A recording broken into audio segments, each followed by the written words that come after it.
শ্বেৰমান আলীয়ে যি জাতীয় শ্বহীদক লৈ পেলাই যি অপমানসূচক মন্তব্য কৰিলে তাক লৈ কিন্তু আমি পোনপ্ৰথমতে সদৌ অসম জাতীয়তাবাদী যুৱ ছাত্ৰ পৰিষদে ধিক্কাৰ জনাইছোঁ আৰু এনেধৰণৰ কাৰ্যৰ পৰা পৰৱৰ্তী সময়ত তেওঁক বিৰত থাকিবলৈ আহ্বান জনাইছোঁ। কাৰণ এটা কথা অতি স্পষ্ট, এইখন অসম হৈছে খিলঞ্জীয়া অসম। এইখন অসমত যিসমূহ সম্পদ আজি আমি পাবলৈ আমি সক্ষম হৈছোঁ, কিন্তু সকলো আমাৰ জাতীয় শ্বহীদসকলৰ কাৰণে প্ৰাপ্য সাব্যস্ত কৰিবলৈ আমি সক্ষম হৈছোঁ। কোন শ্বেৰমান আলী সেইজন যাৰ নিজৰ পৰিচয় এজন বাংলাদেশী বুলি আজি আমি সকলোৱে জানো।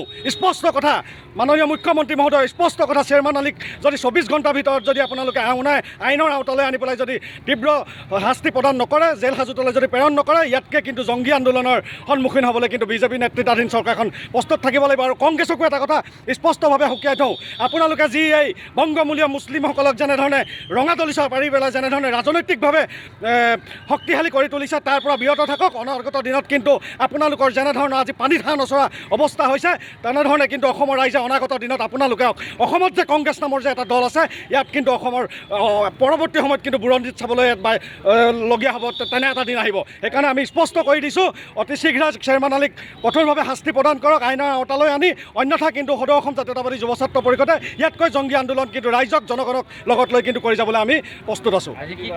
আজি এই প্ৰতিমূৰ্তি দাহ কৰিলোঁ। শ্বেৰমান আলীয়ে যি আমাৰ জাতীয় শ্বহীদক অপমান কৰিছিলে, তাক লৈ পেলাই আমি মাননীয় মুখ্যমন্ত্ৰী দৃষ্টিগোচৰ কৰাব বিচাৰিলোঁ। সেইবাবে আপোনালোকৰ এটা কথা অৱগত কৰিব বিচাৰোঁ যে শীঘ্ৰেই যদি এই শ্বেৰমান আলীক যদি কায়ত্ব কৰি যদি দৃষ্টান্তমূলক শাস্তি নিদিয়ে, কিন্তু আন্দোলন হ'ব, ইয়াতকৈ তীব্ৰ আন্দোলন হ'ব। আৰু শ্বেৰমান আলী যদি কেনেবাকৈ উজনি অসমৰ ফালে যদি আহিবলগীয়া হয়, গৰু পিটন দিয়া হ'ব, এই কথা কিন্তু অতি স্পষ্ট।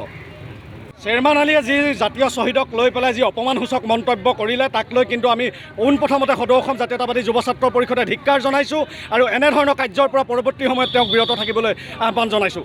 কাৰণ এটা কথা অতি স্পষ্ট, এইখন অসম হৈছে খিলঞ্জীয়া অসম। এইখন অসমত যিসমূহ সম্পদ আজি আমি পাবলৈ আমি সক্ষম হৈছোঁ, কিন্তু সকলো আমাৰ জাতীয় শ্বহীদসকলৰ কাৰণে প্ৰাপ্য সাব্যস্ত কৰিবলৈ আমি সক্ষম হৈছোঁ।